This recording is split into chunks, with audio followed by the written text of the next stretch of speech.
validation, now I validate myself. Building inner strength, putting doubt up on the shelf. No more unnecessary drama, no more wasted time.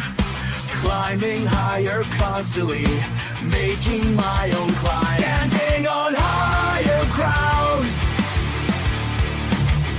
where excellence is found.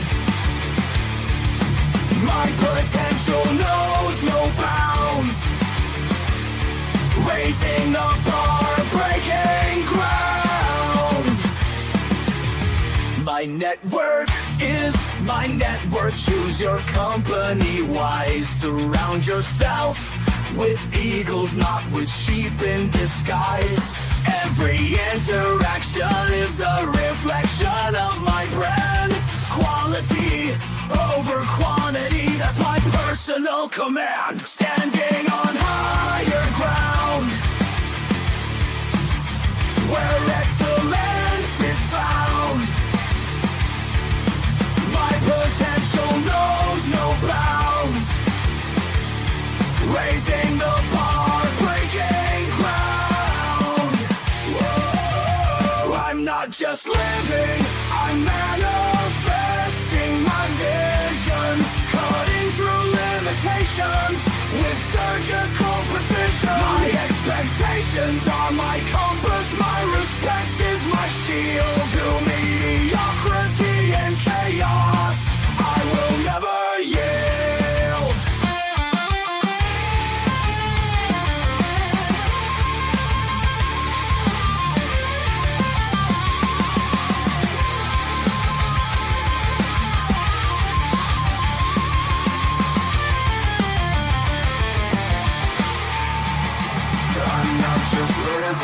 I'm manifesting my vision, cutting through limitations with surgical precision. My expectations are my compass, my respect is my shield. To mediocrity and chaos, I will never yield. Standing on higher ground, where excellence is found. My potential knows no bounds.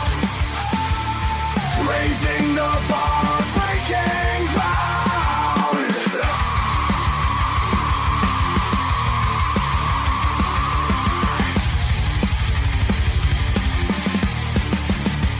I'm not just living, I'm manifesting my vision. Cutting through limitations with surgical precision. My expectations are my compass, my respect is my shield. To mediocrity and chaos, I will never yield.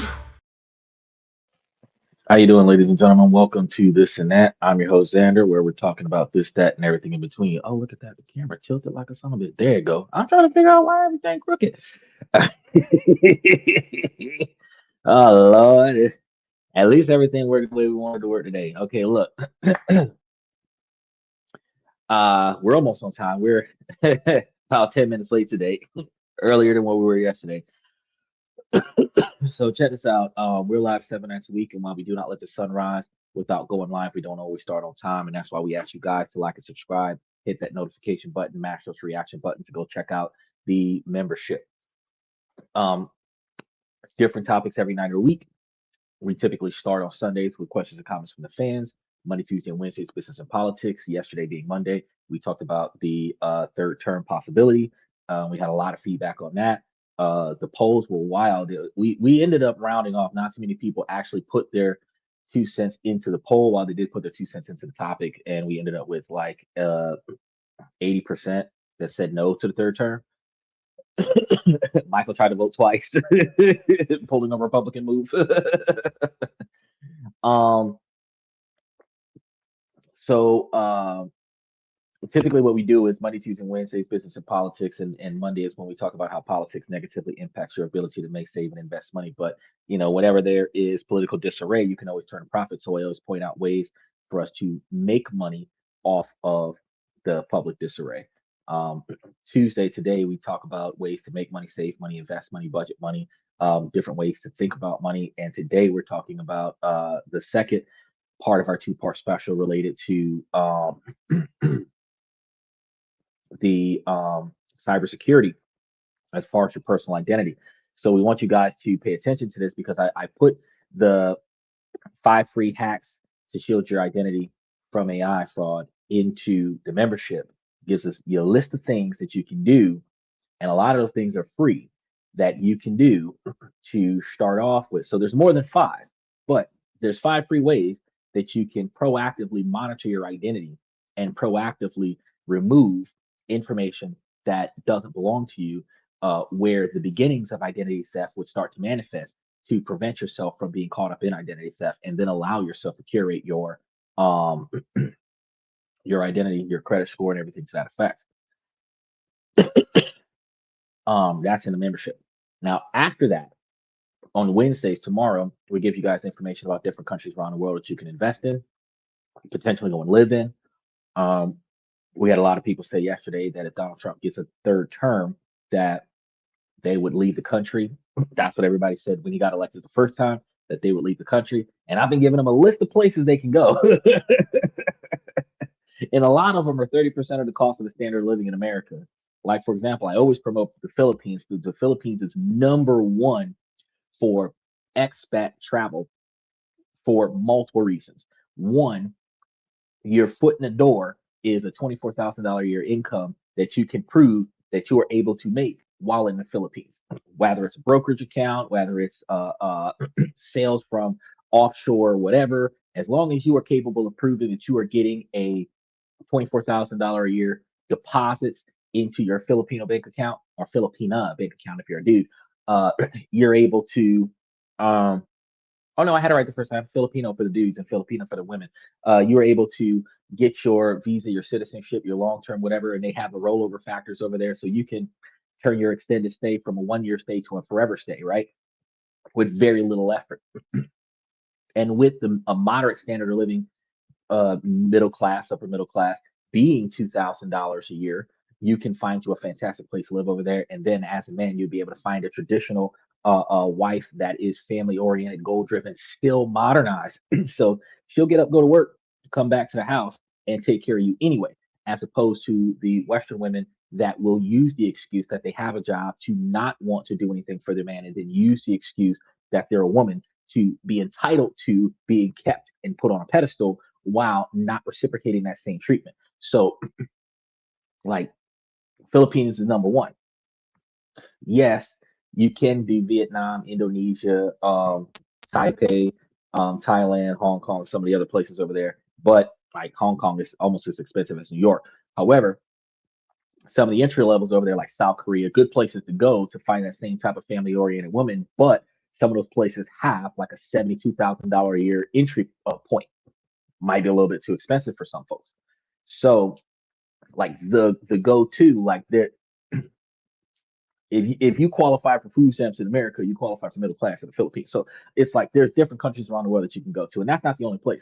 Belarus, Bangladesh, Kazakhstan, Cambodia. We talked about quite a few places that very affordable, right? And that's what we do on Wednesday. We give you guys different places that you can go to talk to get that affordability. Now, after that, Thursday, Friday, and Saturday, we give you guys information about personal improvement, self development, relationship topics, um, negotiations, socializations, building your brand. We talk about raises, promotions, retirements, and severance package. Because you got your forced retirements, you got your your ass is fired, like Vince McMahon kind of situation. And we really want to help you guys figure out how to build your brand, not just build your brand, but build your 20-year plan, your 20 or 30-year plan, where you plan on being at in 20 or 30 years, and see if this dynamic will put you in a position where you can make money for yourself so that you have money to live off of. That's the ultimate goal, getting money to live off of, right? Now, because once you figure out how much it costs to live the lifestyle that you want to live, then you have to look at what you got to do to get it. Reverse engineer that to a factor where you're in a position where you don't need and you got everything that you want, right? Or most of the things that you want. And that monthly cost comes at a cost. I know that some guys was asking me, oh, so how much does it cost to, how much money do you need to have in your brokerage account on the top end in order for you to have a monthly payment for X, Y, and Z? Well, that really depends, which is one of the things that we talk about on Tuesdays. Because if you're getting a 100% dividend paying brokerage account, it's a lot easier to have. If you're dealing with a primarily real estate investment trust brokerage account, that's very volatile, short-term gain kind of situation, but it's big gains, not long-term growth, because the shares don't grow in value; they kind of stay the same. So you're just going to be getting a cash revenue scenario that you pay taxes on, and you can do that. You can have a 100% real estate investment trust scenario where you have like 3 or 4 different REITs. You're averaging out 20% from all your REITs, and then you continue to funnel those 20% values into your pocket, where you might have $100,000 worth of REITs. But I mean, if you got $100,000 worth of REITs paying you 20 grand, you pay taxes on that 20 grand, and that's going to be a standard rate because it doesn't have the um, the tax friendly deductions on it. Now, I did some calculations on some of the different options, because the ones where the corporate tax is paid by the company, so the shareholder doesn't have to pay those corporate taxes, those are the ones that sees the tax deferments, but the interest rate payout is lower. So while you get a higher dividend payout, you get higher taxation on it.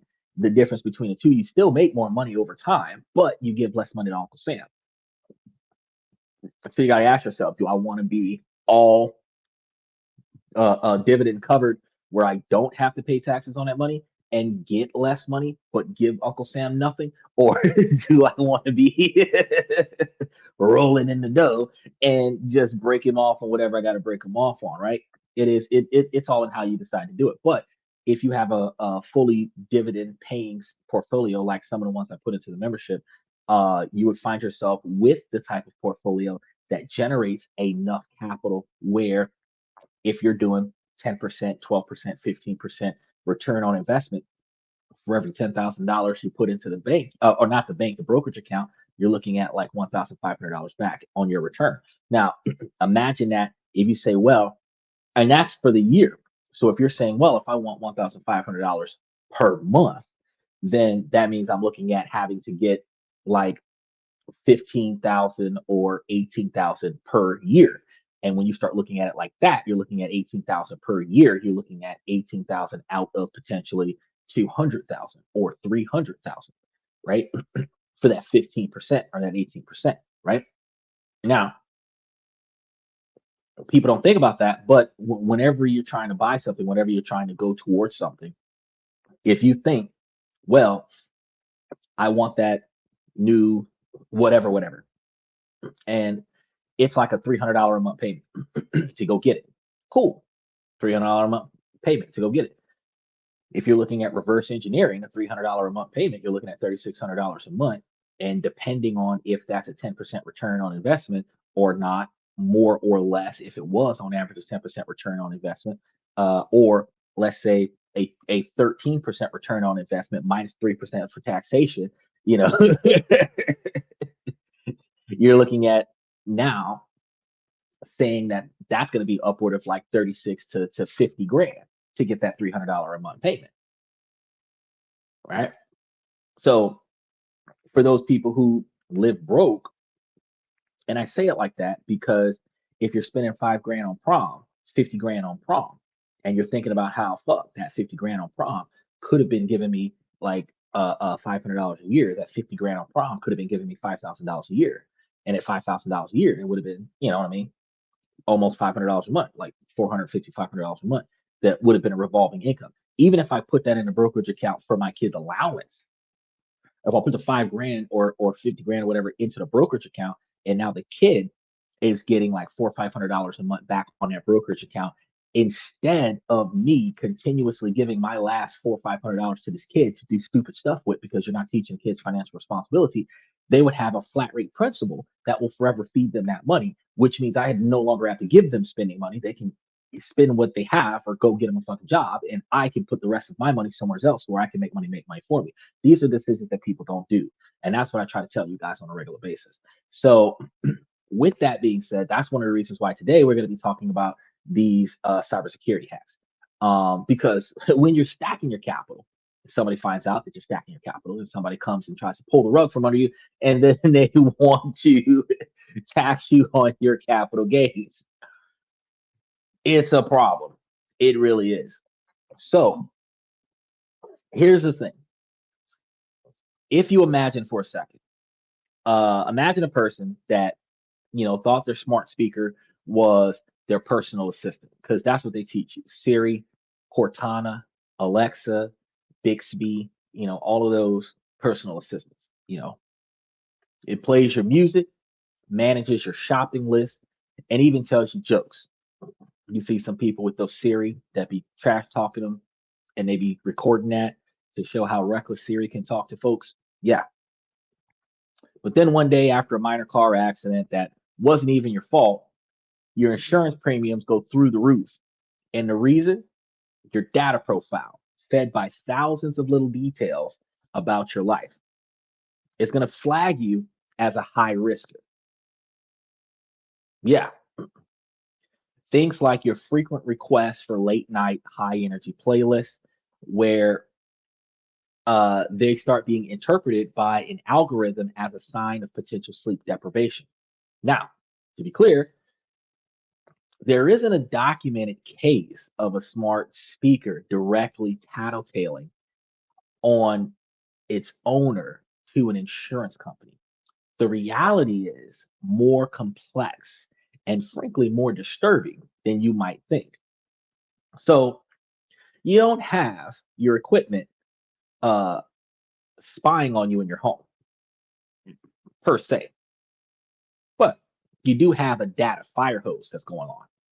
And in tonight's show, we're going to show you how you might have the same thing too. Now, you think you're just using convenient features, a saved password here and there, a voice command over there. You log in with Google all over the place because it saves you a few seconds, very instantaneous. You let your fitness app track your morning run because it feels motivating, and you ask your smart speaker to order more paper towels because it's easier. Each of these actions feels small, like a simple trade for a slightly easier lifestyle. But what if I told you that you aren't just making a trade?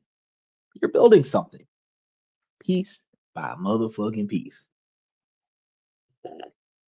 a clicker by clicker.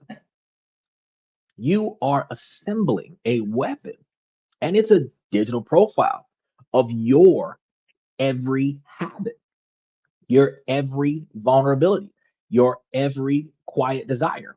And you are not the one who gets to wield that weapon.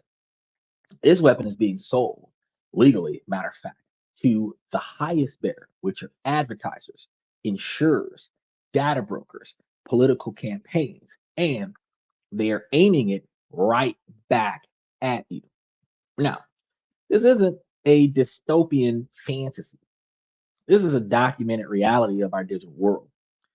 The convenience that we love is a Trojan horse for a surveillance economy that has moved far beyond just showing you targeted ads for shoes.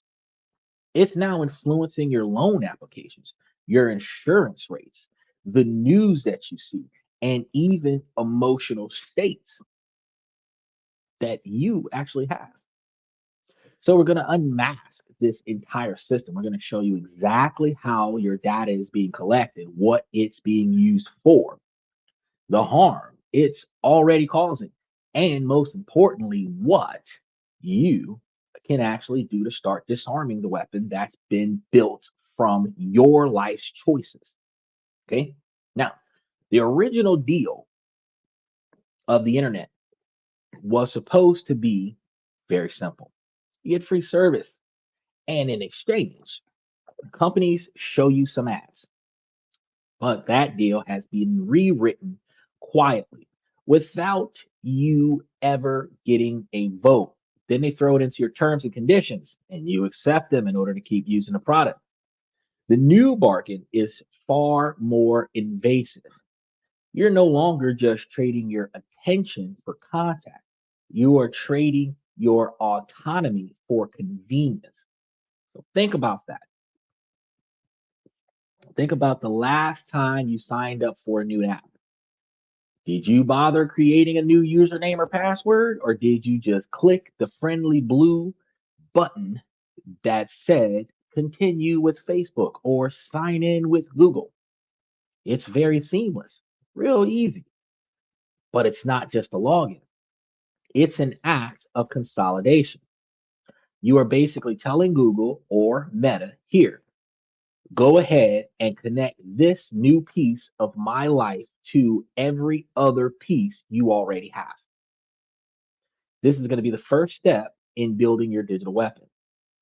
These tech giants operate massive ecosystems designed to keep you locked into their system. Your emails, your maps, your photo storage, your video streaming, when they all live under one roof, they don't just exit side by side, they talk to each other. Your Google Calendar knows that you have a job interview. YouTube knows you've been watching videos on salary negotiations. Google search knows that you've been looking up the company's financials, right? And Google's ad network also knows exactly when to serve you an ad for a new suit. That's the simple version. And you got to understand how wild this gets, because if you guys were here yesterday and everybody who was chasing the tailwind of the third term political debates, you're going to see a whole different crowd here today. Those of you who come to this show on a regular basis, you're probably going to get shown this show on your for you page and everything to that effect a lot more often, right? The more complex version is going to be that every piece of data feeds a monstrously detailed profile to the internet. A recent FTC report confirmed that major tech companies collect staggering amounts of data, including your location, even when an app is idle. Your biometric information and your personal preferences, all sold to through their AI, and it's going to fuel the AI and any personalization engines that the AI uses. This isn't just about making services better, it's about creating a predictive model of you, which makes it easier for them to sell you what you want. All right. This model doesn't just know what you do, it's designed to predict what you're probably going to do next, who you might likely vote for, whether you're likely to default on a loan, if you're at risk for a certain medical condition. Are you feeling lonely? Are you prone to impulse buys after 10 p.m.? Profile knows. The defenders of this system call it personalization, arguing that it makes our lives better. But privacy advocates call it what it is: surveillance, extensive surveillance. Your data isn't just a record of your past, it's being sold as a map of your future, complete with a guide to your psychological triggers. You think logging in with Google saves you time. You're handing them the keys to your digital identity, allowing them to follow, record, and analyze you across every corner of the internet. It's less of a bargain and more of a surrender, right? So, how is this weapon actually built? Where does all the ammunition come from? This is your data. It happens on three levels: the obvious, the semi visible, and the completely invisible. So, first, the obvious collection. This is going to be the data that you knowingly hand over, which is your name, your email, when you create an account. the photo that you use to upload, the friends that you add to the link when you link your contact list. You know what's happening, and it feels like a fair exchange. Second is a semi-visible collection. This is going to be the digital exhaust that you create just by using a service. It's going to be including your usage analytics, which features you use, how long you linger on a post, what you search for, even how fast you scroll. It includes technical data like your IP address and device type. And of course, it includes cookies and tracking pixels that follow you from site to site. Most people have a vague sense of this happening. You've seen the cookie banners, you know you watch history effects, and you know that those effects will influence your recommendations. The concept isn't totally alien to you, but it just kind of slips by you. Then there's the third level, deep and invisible background collections. This is where the true scale of surveillance becomes terrifying. This is data collection that you have no real knowledge of and almost no control over. It starts with a cross device tracking where companies use signals like your Wi Fi network and browsing patterns to link your laptop, phone, and your smart TV into a single identity, even if you're not logged in. Suddenly, something you searched for on your work computer shows up as an ad on your personal phone. It gets deeper with the smart devices. That smart TV is likely using automatic content recognition, ACR, to identify everything that you watch from your cable box, your Blu ray player, and your gaming console by scanning the pixels on your screen and reporting it back. Your smart speaker is even worse. A 2024 study by Surfshark highlighted that the apps for these devices can request a shocking amount of data, and in Alexa's case, the app asks for permissions to access 28 out of 32 possible data points, including location, health information, and, of course, your voice recognitions, which are often reviewed by human employees. But the most insidious forms of collection is inferred data. This is where algorithms act like a digital fortune teller, creating new facts about you out of thin air. For example, data brokers can infer you're pregnant based on you buying certain lotions and supplements. They can infer your political party based on the news that you read. They can create even a mental health score based on the music you listen to and what time you're active online. This inferred data is then added to your profile and sold as if it were facts. Single data point seems harmless, but when your morning jog location is combined with your credit card purchases, your search history, and your streaming habits, it creates a profile of a terrifying, accurate assumption of who you really are. The architecture of a modern tech isn't built for your privacy, it is a machine designed for relentless, invisible extractions. Once your raw data is harvested, it enters a massive industrial assembly line. The data broker market is already a huge industry, valued at over 300 billion in 2026, and it's on track to exceed 450 billion by the end of the decade, right? This industry's sole purpose is to refine, package, and sell your life. And this is where your data is forged into a weapon. First product is the behavioral profile. Think of it as a digital dossier. And this dossier contains not just who you are, but how you live. Data brokers buy your information from thousands of sources. the apps on your phone, your credit card companies, public records, and even your car manufacturer. They then use algorithms to merge all of this into a single unified profile of you. Now, this profile contains your demographics, your lifestyle, green customers or fast food lover, right? Your financial details and even your health information, all bundled into one package.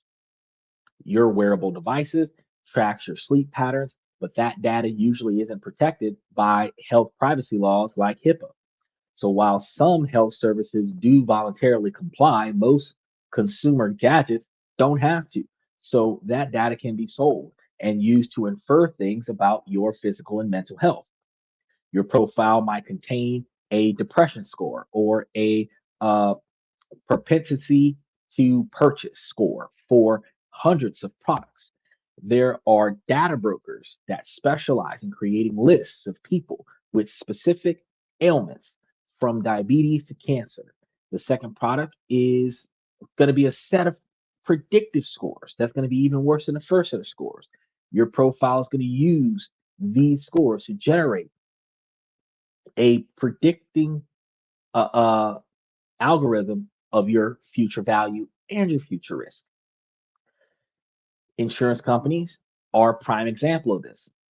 They're increasingly using data from your car, your fitness apps, and other data points to calculate your risk score. Like, for example, a lot of insurance companies are fine tuning their algorithms to determine if you are a driving risk by having either devices connected to your car. There he is. He said, I just got my phone charged. I'm here. Now, I don't know why you, with all the phones you got, don't have at least one of them on a wireless connection where that bad boy, you just sit it down and it just charges itself up. Then I don't understand why you ain't got one of them solar panel chargers where you can just put it out in the sun and just let it charge itself. Then I don't understand why you don't have a car charger where it's just plugged up into the car charger and it's charging while you drive. Then I don't understand why you don't have all of those things where your phone never goes below 80% because it's always on the charge. But it's good to see you, Stephen. We're following up on some of the issues with cybersecurity, and how like we're actually free willingly giving away a lot of our information, and how they catch up to us by fo- following the data points based on our volunteered usage. And I was just talking about how the car insurance companies are offering discounts on your insurance policy so that you can voluntarily give them data tracking your vehicle's performance. Some people are offering the little OBD2 reader that you put into your car, and then some people have you download the app and on your phone, and then most people only have one phone. So wherever that phone goes, that's how they track your movements. And then you determine whether or not certain movements are you riding in a car or you driving the car. And that helps them fine tune the algorithm based on user performance to determine what your interest rate should be. Right? That's crazy. Um, I downloaded one to my phone, and that's not my primary phone. So when I decide to do something stupid, I leave that phone at home. I put enough miles on it so that I can keep the 100% premium. There is a 30% off premium, and I get 100% of that discount. But I make sure that when it's about time for me to get out there and do something reckless, that phone ain't going with me for those purposes, right? Uh, Steven said, I threw it in the backpack off the charger and it didn't charge last night. So I had to borrow someone's charger tonight. You have a short in your power supply, which means that you have to get you a second charger. I think I've got 20 or 30 chargers in here for 4 or 5 devices. And I honest to God be cycling out 2 or 3 devices off of like one charger. I got like one, two, three, four chargers here that can charge cell phones, one phone on the charger, another one not on the charger, laptop's always plugged in. I go from plugging it in right here in this room to plugging it in over there in the other room. I just remember when I told you guys I changed out cars. They had rewired the electrical system in the other car, and that was fantastic because the other car used to not have functioning cigarette lighters, and I was like, nah, I'll change the fuses one day. No, it was a short in the electrical wire. So when they rewired the car, I got two cigarette lighters. So now I can Bluetooth my cell phone to the car while plugging it into the other cigarette lighter and keep the phone charged. So I can drive and listen to music at 150 miles an hour and not lose 95% power on my phone while blasting my own personal soundtrack from YouTube in my car. Steven says, I break the speed limit way too much for that. Well, I break the speed limit too, but the algorithm currently isn't tracking how fast you're going. It's currently tracking your RPMs. So it's tracking how quickly you accelerate and how quickly you decelerate. Quick accelerations imply high risk driving because you'd be racing. Quick decelerations imply either crash avoidance or potential collisions. So if you're doing like split second takeoff from the light and instant stops, hard braking, then you would be considered a higher risk driver. But if you had a moderate acceleration to 150 miles an hour and then you were just coasting down the interstate for 55 miles at 150 miles an hour, never having to slow down, not getting pulled over, nothing like that, it would just show a consistent speed of you zooming across. He said, "You mean the government is spying on us?" No, actually, the irony is, okay, so the government is spying on us, but this isn't about the government spying on us. So here's the thing: the government is paying attention to us on those CCTV cameras, the ATM cameras, basically any camera that's outside, they're watching us, right? Now, the people who are spying on us inside of our house, the ones that wiretap their cell phones, taking control of our cameras while we're watching this podcast right now, eavesdropping on our phone calls when we call people in the house, that's big business. That's not the government. They're watching what we say and what we do so that they can try to sell us something, right? The stuff that we talk about, you'll notice that after you got off of my podcast, so many different ads that came up similar topics to what we were on here for 3.5 hours with yesterday. Kenny said, so it's all pretend. I don't understand your question, Kenny. Uh, what's pretend? Um, because from my observation, Steven not charging his phone is not pretend. Him speeding, me speeding, Michael speeding, not pretend. Government watching us, not pretend. And your data being collected by third parties without your consent, not pretend. So what is all pretend? It's late, no worries. No, I saw your question, but I don't know what it's referring to because when your question popped up, I was talking about um, the difference between using my device for reckless operations versus not using my device for reckless operations. So I don't understand if you uh okay, yeah. It was called plan control. Reckless operations, plan control. Well, if the government is watching uh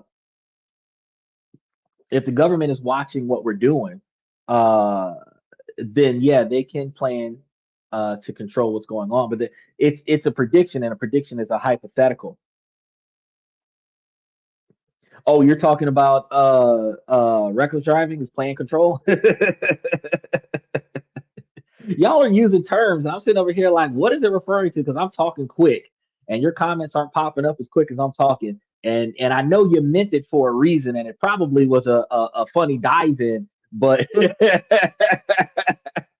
it's like as soon as I read it, I'm like, that doesn't match with what I'm talking about. I don't want to take their comment out of context real quick. Yeah, right oriented. So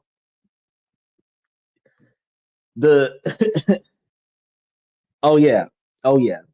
the being spied on and all stuff. Yeah, that is playing control. So we were almost on the same topic. Yes. So big business, that is playing control for them to watch what we're doing, monitor everything that we say and do, and then report back to us with products that we can buy.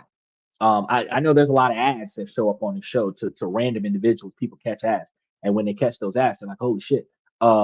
Just this and this with the ads, and it's because what you're watching on YouTube is going to trigger an ad from YouTube for similar stuff. If we're talking about something that can be bought, they're going to put up an ad about it. If we're talking about something that could be sold, they're going to try to sell it, right? That's kind of how it is. But it can be used for more insidious things.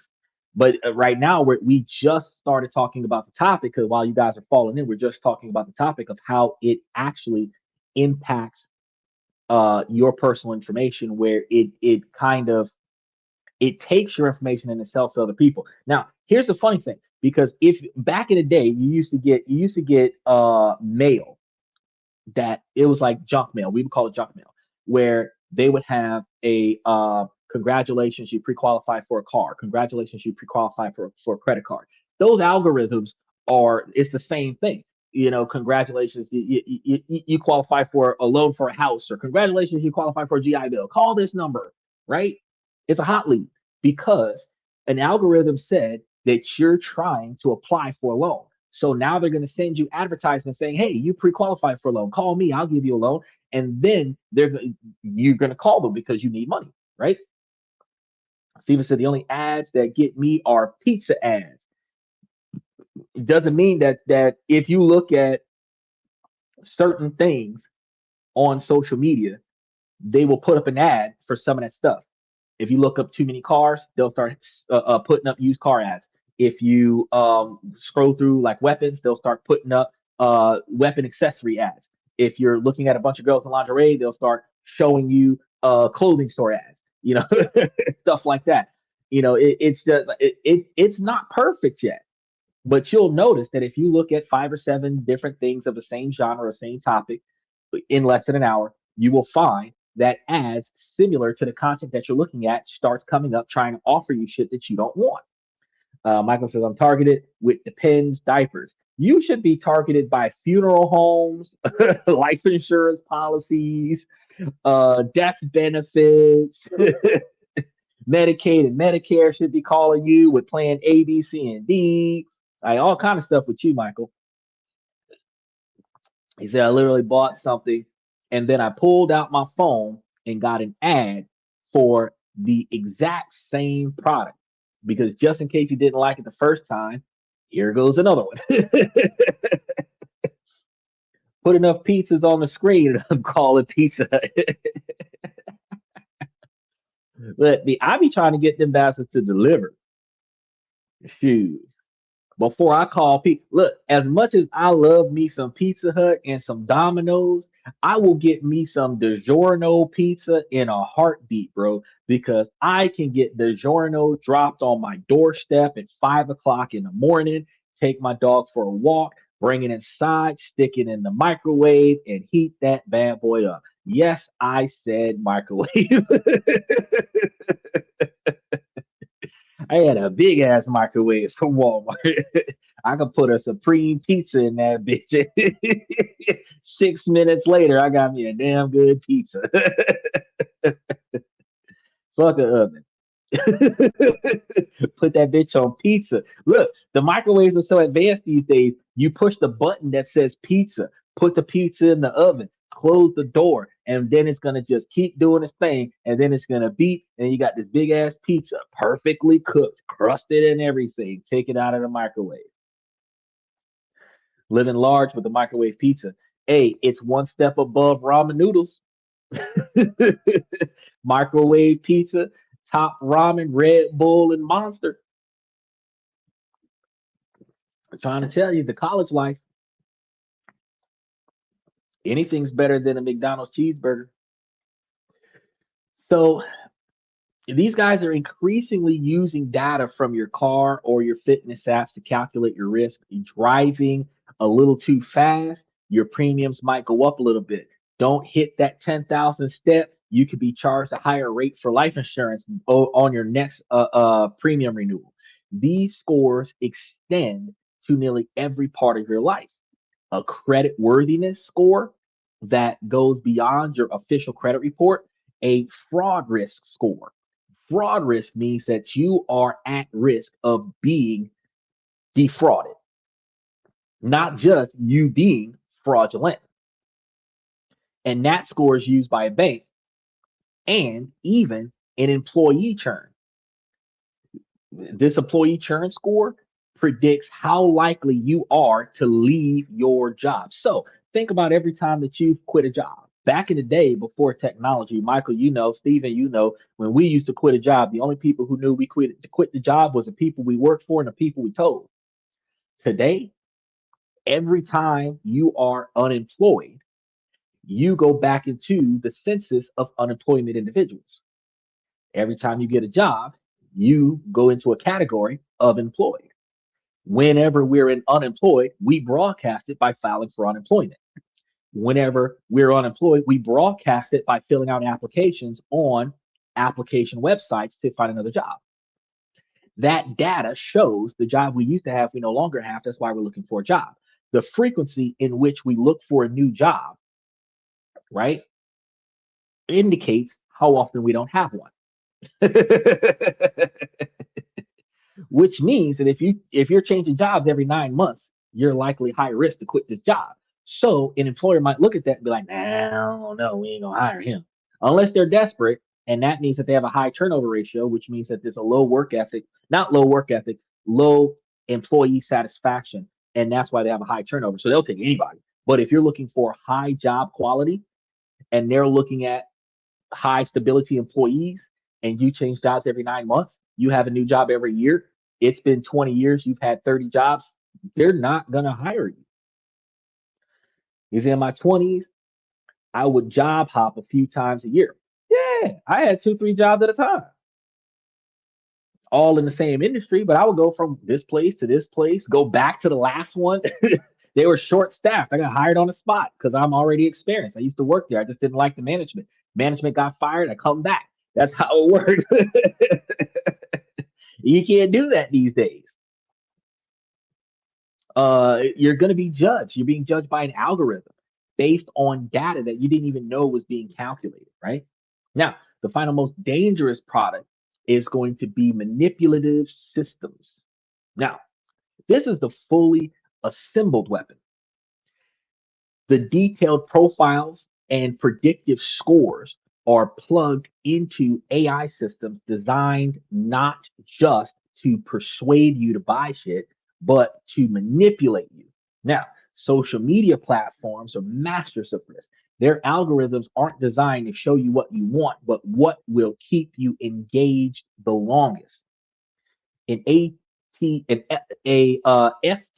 report highlighted how these platforms can exploit user vulnerabilities, using your data to identify your emotional triggers and feeding you content that keeps you scrolling, often by making you either angry or anxious. Right? This is personalized persuasion at a scale never before seen. It's an automated system that knows your weaknesses. So if it knows that you're trying to save money, it can show you a once in a lifetime deal that triggers your fear of missing out. FOMO. If it knows you're feeling insecure, it can flood you with uh, stuff in your feed with images of perfect bodies to sell you a diet pill. And with the rise of generative AI, this is getting even more potent, enabling hyper personalized phishing. That's going to be scams with voice clones to deceive you. We talked about that last time, creating a whole identity of somebody else and then passing it off to somebody else. You no longer just a customer being marketed to by somebody else.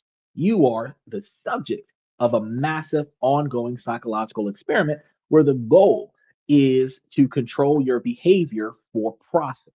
Now, this can all sound abstract, maybe even a little bit paranoid, but the harm is going to be very real and it's happening right now. Shows up in four key ways: cybercrimes, psychological manipulation, discrimination, and the chilling of free expression.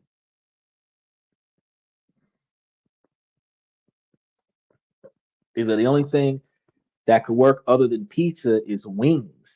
That would get me two if it's enough for them. Well, that's not true, Steven. You've got a Toyota. You can get ads for buy this new Toyota, even though you don't want one. You can get ads for discounts on mechanics for used cars, even though you don't need that. You can get ads for Car Shield because your car should have more than 100,000 miles on it. So they're going to sell you an aftermarket warranty on your car. Windshield wiper blades, tire commercials, oil commercials, all because you own a car. You got a cell phone. You've got more than one cell phone. You've got an Android and an iPhone. So you should have seen the new iPhone release. You should have seen commercials for the new Samsung release. Those are ads just because you have a phone. It's not working on you because that's not your interest, but you're targeted because you own a Samsung, and then you're targeted again because you own an iPhone. You used the phone, and those data points went to another company to offer you some stuff. I just had my vision doctor that I haven't seen in 2 years call me and leave a message just to schedule a new appointment. I didn't know. Yeah, my prescription needs to be updated, but it needs to be updated closer to when I renew my driver's license. Because who the fuck's gonna pay $1,000 for glasses? And then in a few years, when it's time for me to renew, I gotta pay it again. It's like, nah, that's all right. The prescription has to be valid within less than 12 months of using it to renew your driver's license in order to skip the vision test.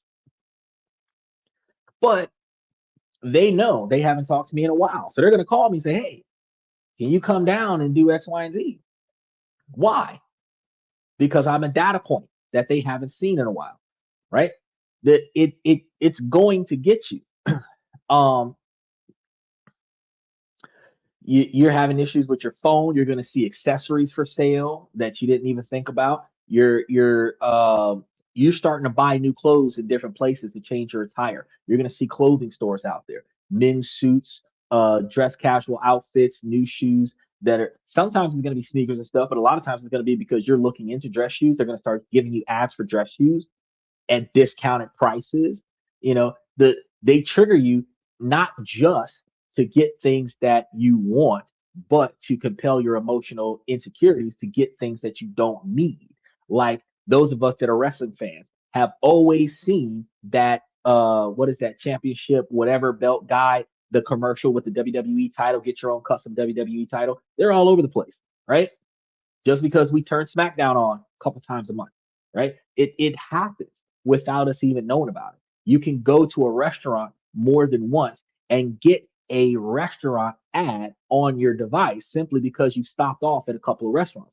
It sometimes can be the same restaurant, but sometimes it could be a different restaurant, more expensive restaurant, more classy restaurant with a discount on it, where you might go to like Ruby Tuesdays for the same price as Olive Garden. You're like, shoot, I ain't been to Ruby Tuesdays in a minute. It's going to compel you to spend money in ways that you otherwise would not have spent money. One of the marketing tools for sales is to jack up the price, then slap a discount on it and advertise that discount. They were going to charge you the regular price anyway. But let's say for example, you can buy $25 of food from McDonald's and get full, right? So what are they going to do? They're going to raise the price to say $35. Then they're going to say during this time, $10 off any purchase of $25 or more. But it's not going to be an exact $25. The way the stuff works itself out, it's going to be right around $29 plus taxes, but they're going to take $10 off. They sold the food for the exact same price it would have sold the food had they not put the rebate up there.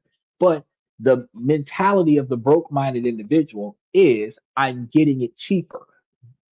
The sales of buy three get one free.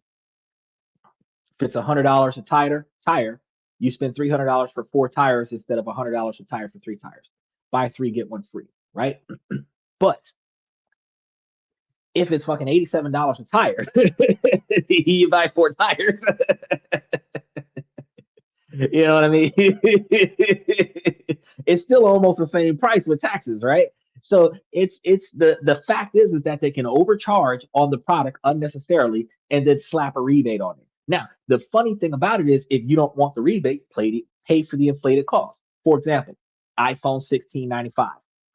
But if you activate a phone line that you don't need, you can put $600 down today, pay $35 a month, and we will credit your account for $35 a month so you don't have to pay. You know what that did? It locked you into a 24-month contract without actually locking you into a contract. Took the $600 from the phone because they're legally only supposed to sell you the phone for $799.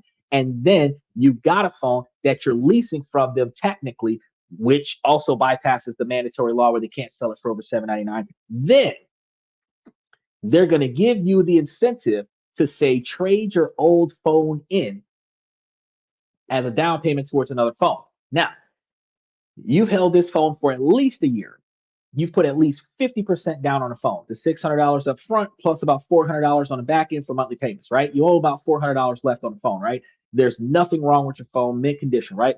You trade the phone in, they're going to give you a credit of about $400 to maybe $600, right? Which is what the fuck you gave them when they first gave you the damn phone, right? They're going to put that down. The $400 that you gave them for the phone initially, that's gone, right? Now, you gave you an upgraded phone. They're going to resell your phone to somebody else. And because it's a used phone, it's going to be just cash up front. They're going to flip that phone. So now they're not selling their refurbished phone for $1,600. They're selling the refurbished phone for $800, which is $200 more than what they credited you for. But folks are going to buy it cash up front because it's a replacement for their original phone. Now, you've got a new phone, and they might even still make you pay a little bit of taxes on it, but you got a new phone. You gave them $400 over the last year. You're about to give another $400 for the next year. And every time your phone is no longer inside of the first 12 months of life, they offer you, you start getting ads and stuff like that for a new phone, the next iPhone, the next Samsung, the next this, the next that, the next Google Pixel, all this other stuff. This is what they do. See, this says the last one I bought, I found from an ad. I kept searching for a RAV4 during the pandemic, and they were all over the place. Oh no, they were all overpriced. So I saw one way below market and drove out and saw it and bought it in that same week. Now, right, that's going to be some of the same things. I told you guys before. This is how you manipulate the market. So I know a RAV4 is going to go for an expensive price because RAV4s hold their value. One, because they're Toyotas, right? Two, because the people who have Toyotas take better care of their fucking cars. It is what it is, right? So outside of a smoker that's going to stain up the car and burn seats and stuff like that, that most people take good care of their cars when they have a Toyota because Toyotas last forever. So they're more, or that's the reputation. So people are more motivated to take care of their car when they have a Toyota. So the value of the car is going to be higher. Now, buy that some bitch from the auction. I ain't got to put too much into it because people usually take care of their Toyotas, right? So all I have to do is charge twice as much as what I paid to get it from the auction, but $1,000 or $2,000 less than the average car sold in this area. So the RAV4s are going for like 8,000. I'll sell mine for 6, but I bought it out the auction for like 1,500 or 2,000. So anything over $4,000, I made double my money. I could put it up on the market for 6. You can come with the intent to negotiate. Who gives a fuck? I was expecting you to negotiate anyway. I'm going to make you feel like you did something. You're going to talk me down to 5. I still made a $3,000 profit. I put it higher than what I needed to put it at so that I had room to haggle for you so that you can feel achieved. I made the sale, I doubled my money, and I undersold everybody else in the market. It's doable. It's doable. It takes a lot of work though in order to have a used car dealership built like that, but it is doable. The only thing that you need is the make and model that somebody is looking for at the time that they want a car. And with Google Ads and YouTube videos and TikTok videos, and now you got car dealerships promoting their cars on social media. Like they have a whole channel just to say, look at the cars on my lot today, right? And car enthusiasts get to see that. And that's free advertisement. They don't have to pay Meta 100, 200, $300 a day to run ads for them. They can just live stream from their dealership, walk the lot, doing inventory with a cell phone and show this car, this car, this car, this car, that car. When you take the car to go clean it, oh, let's put it over here. Let's get a couple videos of it. Let's get a video of the engine running, put it up on social media, and let the fans do their thing. Few 100,000 views of people watching cars come off of the lot every day, right? And some people are going to hit us up in the comment section and actually want to buy the car. The car is being advertised all over the world now, not just in the neighborhood. So the frequency of sales is going to skyrocket from free advertisement because everybody who likes cars, who has looked at a car, is going to trigger the algorithm to show them more cars. It is what it is, right? So you can't really avoid all of it, but there is some stuff that we can do, and we're going to get into that today. Let's talk about first thing cybersecurity and cybercrime because that's what Stephen was asking me about a few weeks ago.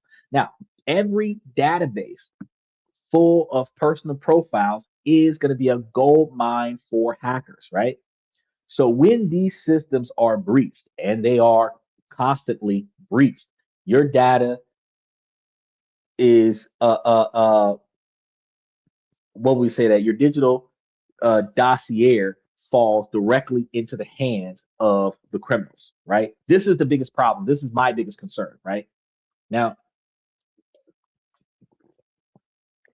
we've seen this with hacks of company like Ring, where intruders got access to indoor cameras and terrorized families. We've seen scary movies built off of this because they're based off of true stories. That wasn't just a security failure, it was a privacy failure. The video feeds from inside a home should never have been so easily accessible.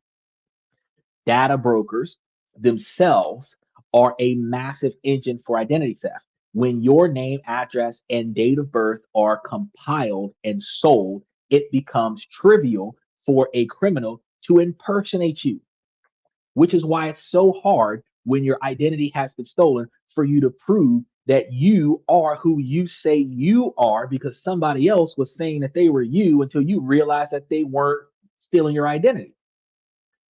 You know, nobody questions the first person that says, I'm the real Slim Shady. They question the second and third person that steps up and says, I'm the real Slim Shady. It is what it is, right? Criminals are now using AI to combine real and fabricated data from these breaches, as we talked about last week. And the result is a massive surge in automated fraud that's overwhelming digital systems. So your data is going to be the raw materials for these attacks. Second, manipulation and addiction. Because as we've covered, the business model of many platforms is to maximize your engagement. They do this by designing their products to be addictive. Features like infinite scrolling and autoplay are not accidents. You know, when you reach the end of a TikTok reel, you try to scroll and it kind of locks for a little bit and then it buffers and then it starts re-scrolling some more because you ran out of shit. If you've ever been scrolling on YouTube, you saw me 40 minutes ago and you're seeing me again, that's because you've hit the end of the reel. I'm at the top and the bottom of your For You page. So if you're seeing me again, they ran out of videos and they put you back on my platform. That's what happened. The faster you do scroll, the faster you end up back on this platform. There's no accidents. They're engineered to exploit the same dopamine pathways in your brain as a slot machine. So the algorithm learns your vulnerabilities. If you're prone to political outrage, it's going to feed you outrage. If you're lonely, it's going to dangle connections while keeping you scrolling. If you're lustful, it's going to dangle lust in front of you, right? Doesn't matter what kind, because a lot of folks are in the midst of lustful thoughts, might see an attractive chick on social media. Oh, and link her there for a little bit, right? Then you go from the hot adult chick doing her dancey thing in the feed. Then you got the celebrity doing a water dance, shaking her booty cheeks on the screen, and then you end up with a bunch of kids up there shaking their booty cheeks on the screen. You got the little tiny tots up there bouncing their tatas on the screen, and you're sitting over here wondering. Now you're in outrage because you're like, "Whoa, that's old enough to be my youngest daughter, and she's over here bouncing around on social media. Where's her parents?" See the outrage, the time it takes for you to comment how this is inappropriate to be on my For You page. You notice something. There's never a button on TikTok to thumbs down the content. You either watch it or you scroll away. That's it. you know, it's crazy. This is why study after study shows a majority of us feel that we spend too much time on our phones because we fucking do. Look at how many people have been here for the last hour and 6 minutes. And some people popped in, left, and came back. So you're still doom scrolling for the last couple hours. Third, maybe the most insidious, is discrimination and exploitation. The data profiles being built or used to sort people into winners and losers. So this part's going to really piss you guys off. This is algorithmic discrimination. Every search, if you've ever searched for a product and you've seen the price change, when you search again later, that's dynamic pricing. Retailers can use your data, your location, your browser history, even your device type to guess how much you're willing to pay and adjust the price. This isn't new. A well documented investigation that ran for years found that Target's app could show a higher price for an item if it knew you were physically near one of its stores. Just this year, Maryland passed the first bill in the nation trying to stop stores from using personal data to charge different people different prices for essentials.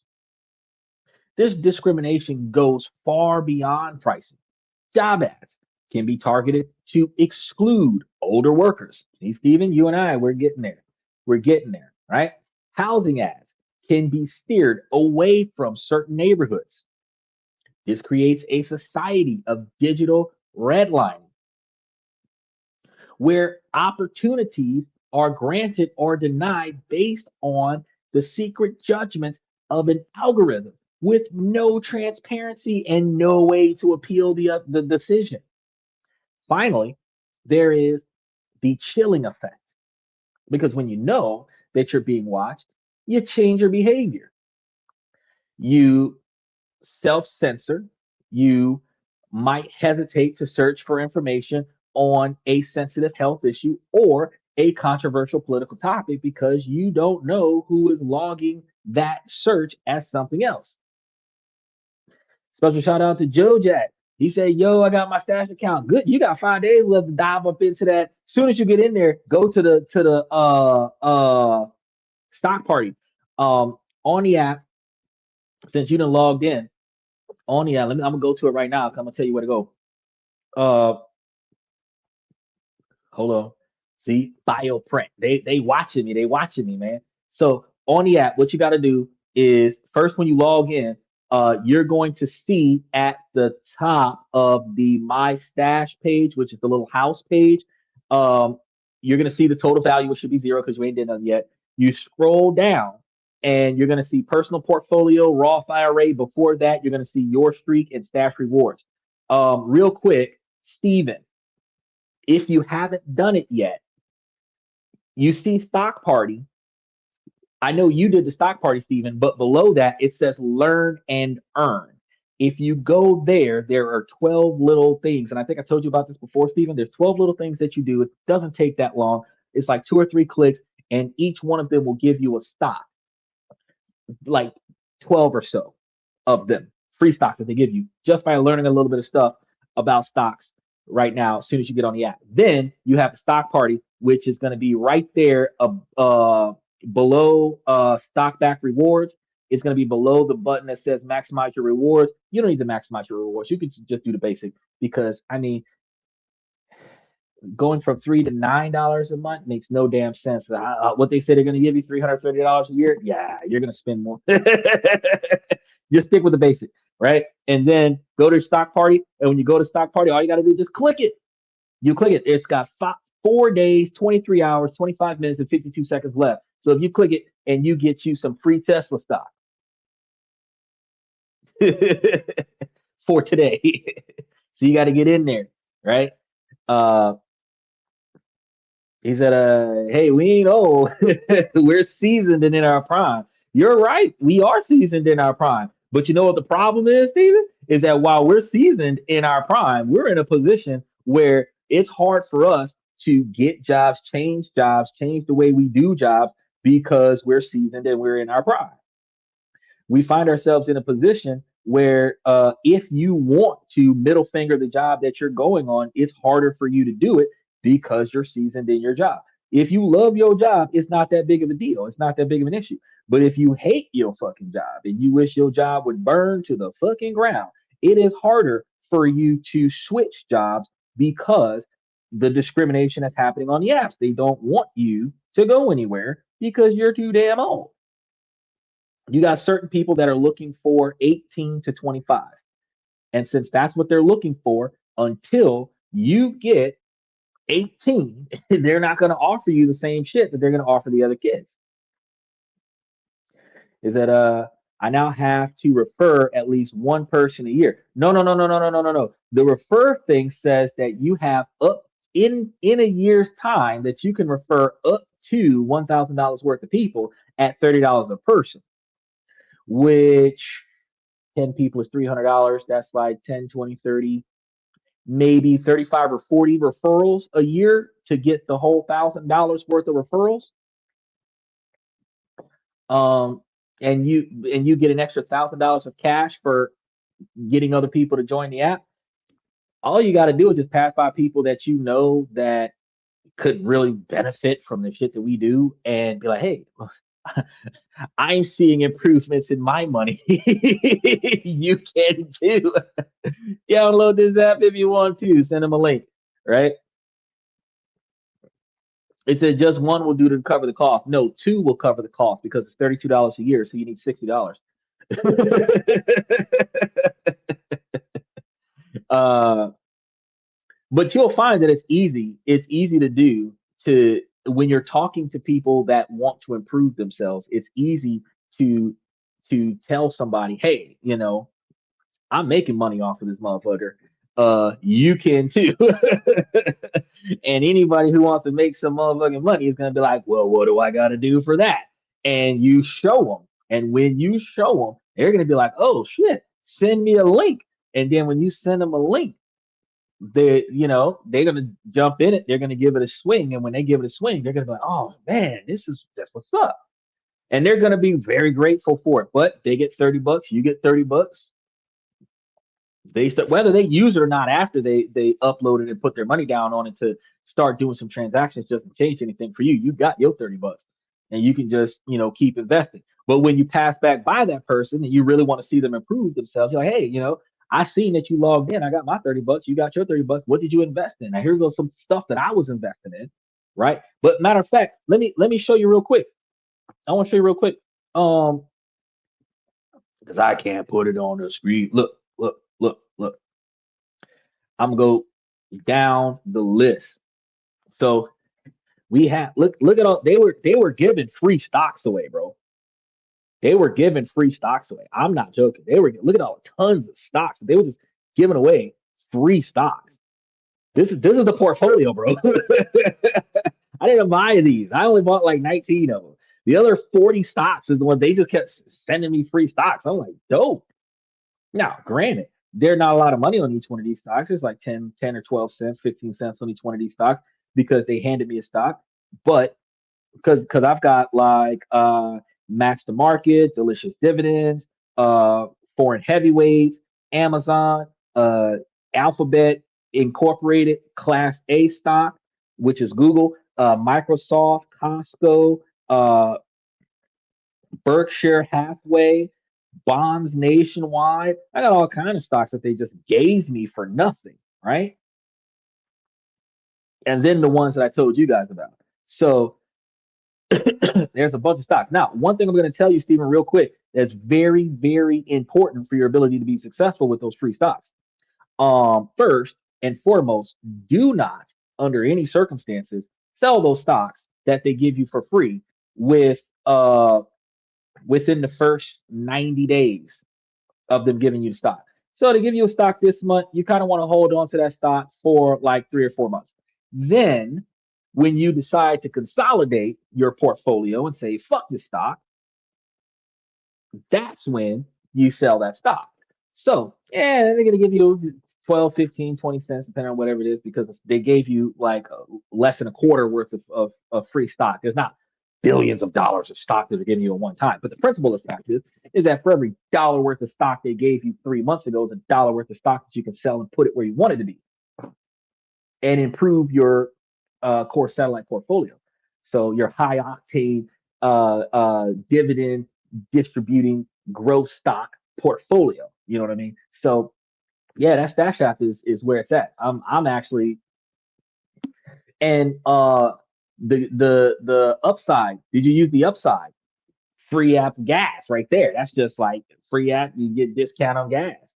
I just got a what was it? What was it called? Hold on. Car advice. I was disappointed with car advice because car advice I thought was an actual gas card, but no, it's a rebate card. I was pissed off about it for 4.95.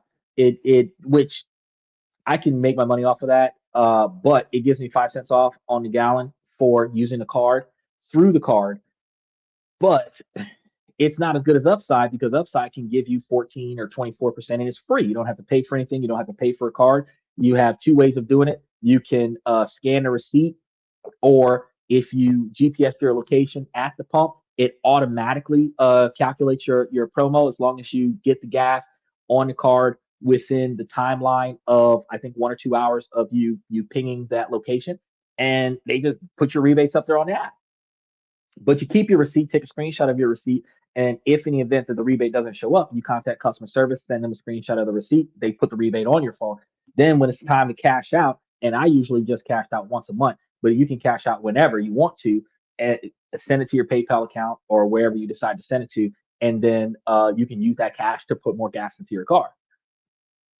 I mean, the difference between like 10 or 12 cents off between using like Walmart membership and this car advice thing versus like 14 or 20% off going somewhere else really depends how much is the principal gas price because you will pay at the pump and they will reimburse you for what you paid. Now, the difference between paying at the pump and getting a reimbursement through Upside versus what I did with car advice and the Walmart gift card is that they discount or rebate the 5 cents off, where they take it off of the price before you pay, so that you're not paying that amount. So if it says 385 and they're supposed to take off 10 cents, you're actually only going to pay 375. It's not going to give you back 10 cents. Upside, if it's 385 and they're going to give you back 15 cents, you're going to pay the 385 and then it's going to give you back 15 cents. That's the difference. You got to pay attention to that. It's not a scam. The gas prices are the fucking gas prices. But if you're going to go somewhere and get 21 cents a gallon back, you might as well go somewhere and get 21 cents a gallon back. Now, back to the AI, where they're keeping you logged in simply because you search for certain stuff. This is going to have a corrosive effect on your intellectual freedom and democracy. Why? The constant surveillance is going to create an invisible prison where the walls are made of data and the bars are the fear of being judged by an algorithm that you can't see or even understand. So, if this system is so harmful, why do we all keep participating? Well, why do we click accept all and use a device that are actively spying on us? It boils down to three things: engineered addiction, deceptive design, and manufactured necessity. First, these technologies are addictive by design. The seamless convenience creates a low friction experience that feels essential once you're used to using it. The immediate dopamine hit of a notification makes it psychologically difficult to opt out. Tech companies have masterfully framed privacy as an enemy of convenience, forcing a choice. And in the moment, convenience almost always wins because the terms and conditions requires you to surrender your freedom to your privacy in so many different words. They have like a 50, 75, 120 page terms and conditions contract. If you do not agree to any term or condition, they will not allow you to benefit from the software that they're offering right now. So you have to 100% surrender, right?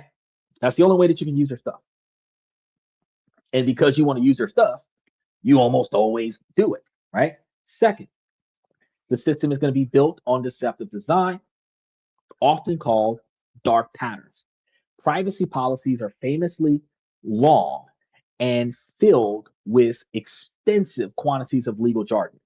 A 2024 FTC report called out this lack of transparency, noting that users often have no idea what data is being collected even after agreeing to the policy. The consent process itself is often a sham. You're presented with a cookies banner and an accept all button that is large and green, while the reject option is hidden behind extra clicks and a confusing menu. It's a privacy theater, a performance of giving you control while the data collection continues away. Third, and most powerfully, is a manufactured necessity. In many cases, opting out isn't a realistic option. Your job may require certain software. Your kid's school may use specific apps. Your social life might be centered on a platform all your friends use. To refuse is to risk social and professional exclusion. You aren't making free choices, you are being coerced. 2025 survey showed that despite the increased adoption of smart home tech, trust is declining, with many users admitting they have no idea how their data is being used. This mix of addiction, deception, and coercion creates a powerful inertia that keeps the data flowing. So let's get specific. Where are the biggest threats in your daily life? This isn't happening in some abstract cloud. It's coming from the devices that you use every day. The smart home. Your home is supposed to be your private sanctuary, but it has become a huge privacy risk. It starts with smart speakers and cameras. As mentioned, the app for Amazon's Alexa requests access to a huge range of data, including your precise location, contacts, and health data. And yes, they store your voice recordings. Ring, owned by Amazon, also not only records your voice, but also collects data on when you are armed and disarming your system, building a perfect schedule of when your house is empty and when it's not, right? But it goes beyond that. Smart TVs log everything that you watch. Smart refrigerators can track your diet. Even an incestuous smart light bulb can be a major security risk. A compromised smart plug can give a hacker a backdoor into your entire home network, giving them access to your computers and your phones. And it's all being connected to create a unified profile of your life, both inside and outside of your home. Health and fitness techs. The data that you generate about your body is incredibly personal, and the health tech industry is going to be booming. Wearables monitor your heart rate, sleep patterns, and even blood oxygen levels. But here's the critical part. In most cases, this data is not going to be protected by HIPAA, the law that governs your medical records. This means that the company makes your fitness tracker, and that fitness tracker can often sell your data to a third party. Who's going to buy it? And then guess what?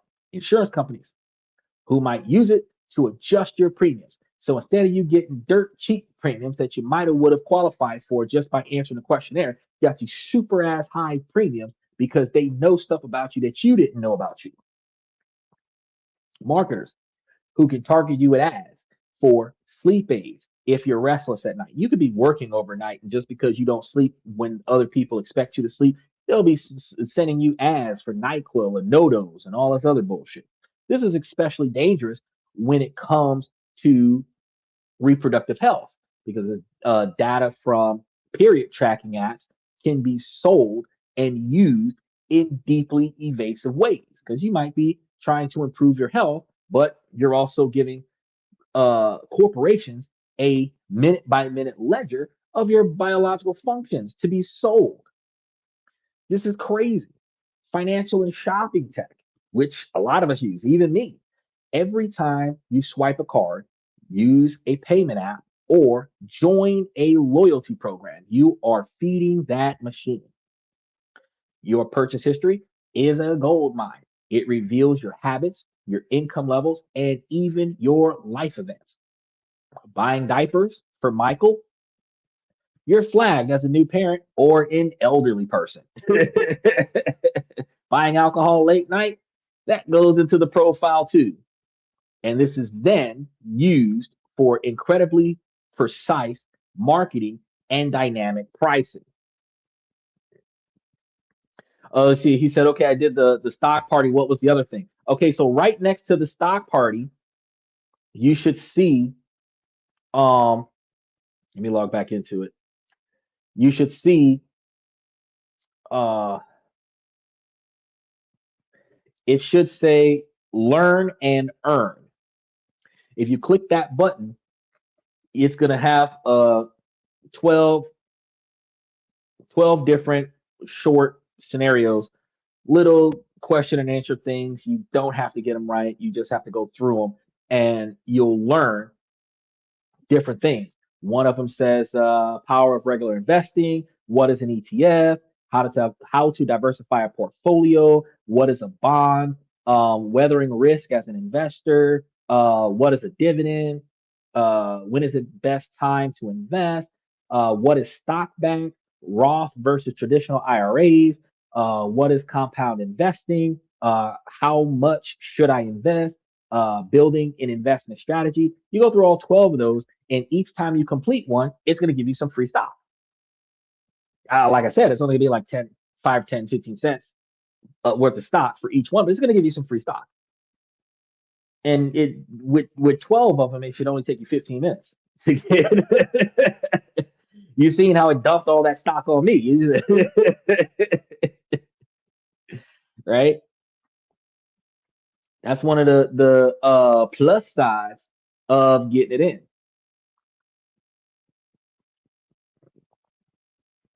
Now, once because I know it's going to take a few days to a week for you to see those um test payments on your bank account. And then once you do that, and then you put those test payments into the app, and then put your first $5 up there, it's going to give you $30. So that way you'll have $35 to invest with as soon as you get that done. And I'll know because it's going to tell me that I'm gonna be like, hey, Joe Jack got his first $30 on the app.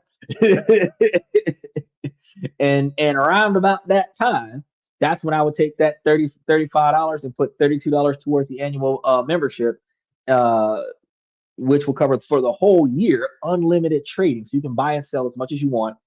But if you ever come to the show or jump into our membership and you look at the stocks that we're talking about that we were talking about grabbing, you will see the dividend values, you will see the share price, and you will see the payout scale and be like, damn, this might work for me, and you'll be able to see because all the stocks that I'm grabbing you is either monthly or quarterly dividend payers, where it's every month you're getting something from the majority of these stocks, and you're in a position where it actually makes more sense to invest this way because you can see results every month.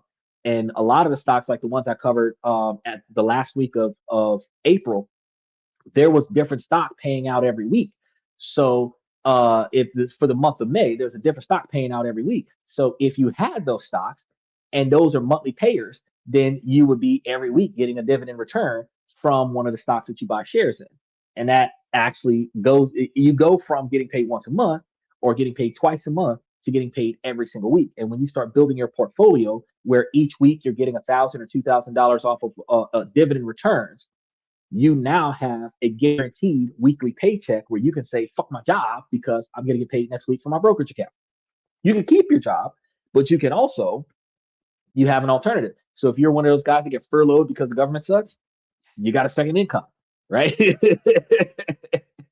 If you're one of those guys that really needs a vacation because you really hate your job, but you really don't want to quit, but you racked up a lot of PTO time, you got a few dozen sick days, and you got a couple weeks of vacation coming up, and you want to use all that shit at the same time, I mean, this is the time to knock all that shit out because you can keep getting paid off for your job, pay time off, putting extra money into your brokerage account, rest and relax. If you decide to go back, you go back. But if you can manage to take off a month to 2 months of work without having to go back, you might just say, "Fuck this job. I'm making enough money off my brokerage account." But at least you get a break. You at least you get a rest, one way or another. Now, and then let me know, Joe Jack, if you need anything else, because we also have in our membership. I think our cheapest membership is like $3 a month. But so much financial information goes into that membership every day or every week, every month out of the year. There's so much financial information that's going in there, how to do all kinds of things that you will be able to see so much different stuff, so many different links that will put you in a position where you can do your own research, not only verify what I'm telling you is true, but also find a strategy that best fits you where you're like, fuck, I wish I knew this 10 years ago. Because if I would have knew this 10 years ago, I would not be where I am today.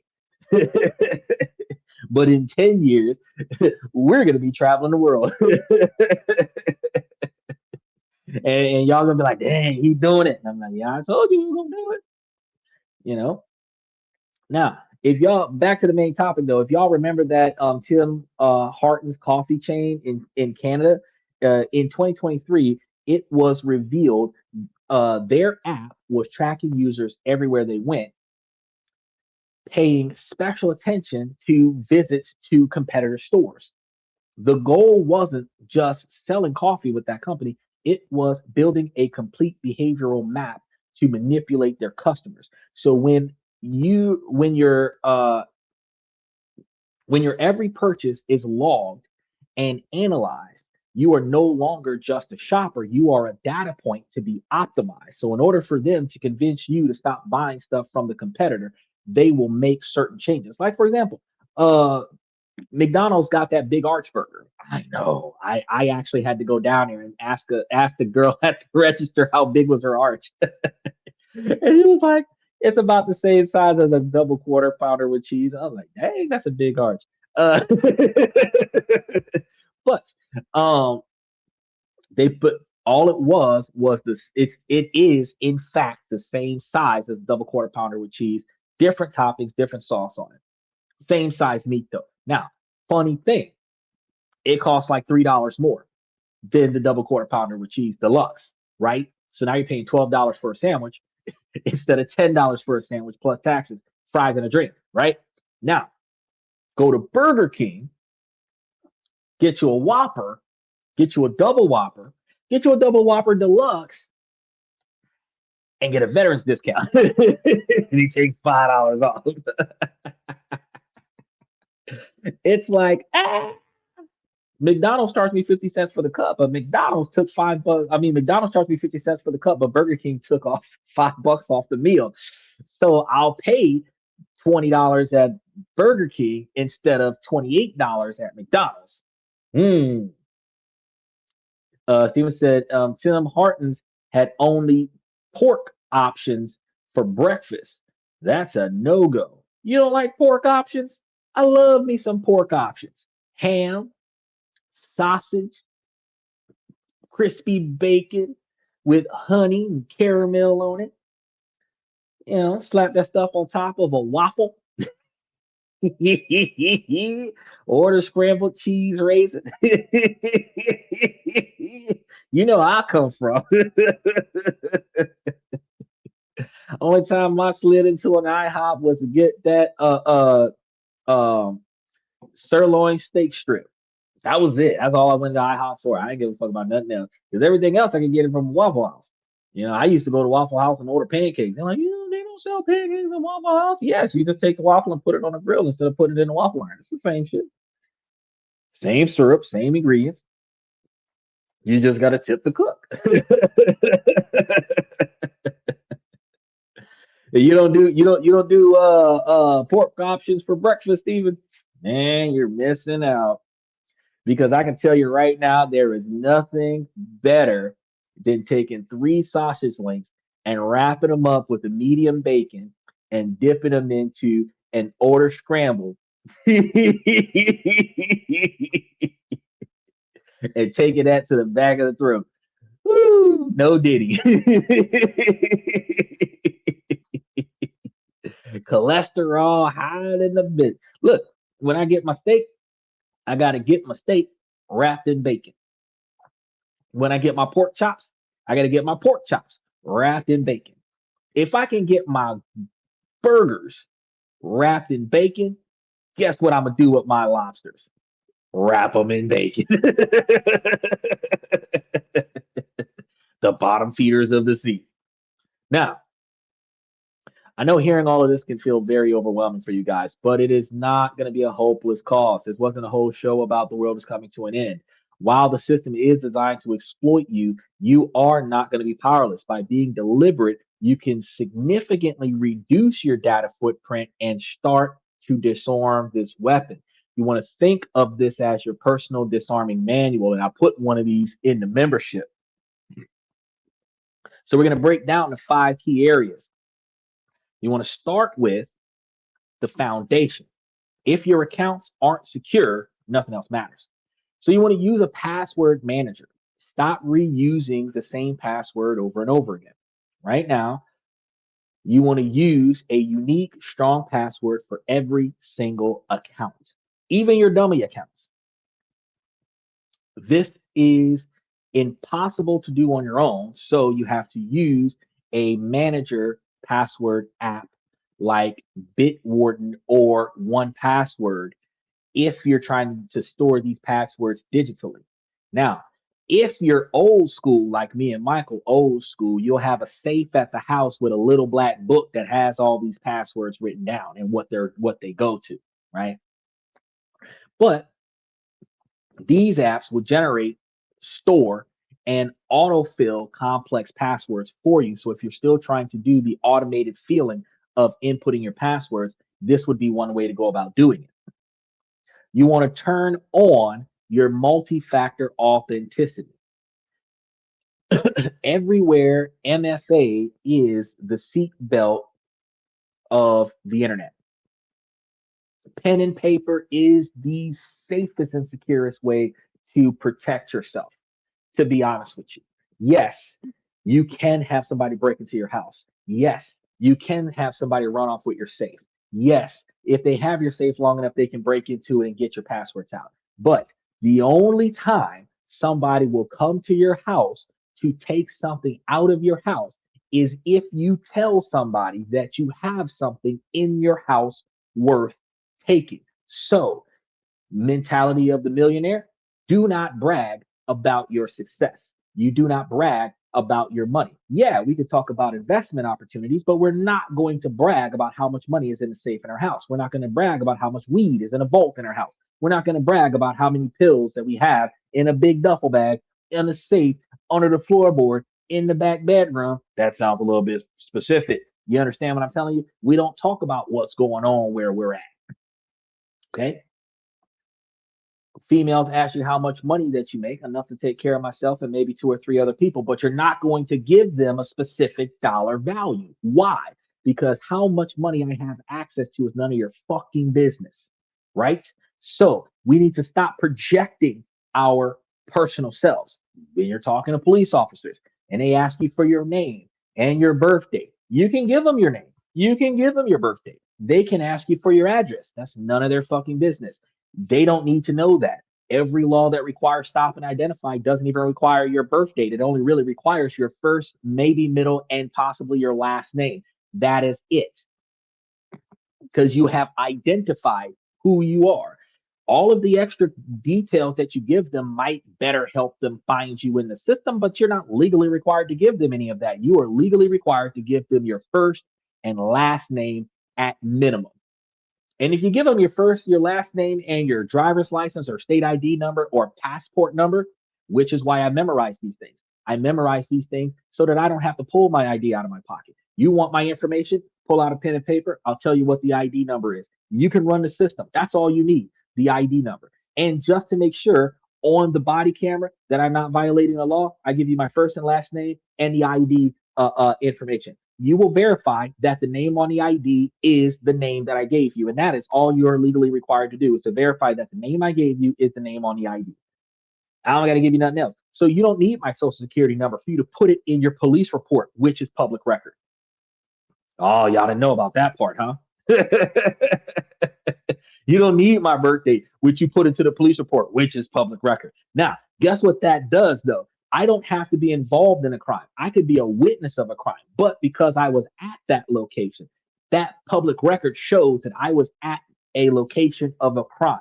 Now, when we start talking about life insurance and stuff, if you are witnessing violent crimes frequently, that makes you higher risk for a life insurance policy because you're more likely to be in a dangerous situation. It's a data point nobody ever pays attention to. So, pen and paper, best things for you. Write down the important information that you don't keep on none of your cell phones. Lock it in a safe in your house. Those are going to be the passwords that you only use when you're at your house.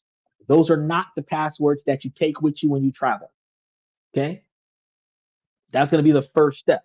But you want to activate your MFA. This is going to be your internet seatbelt.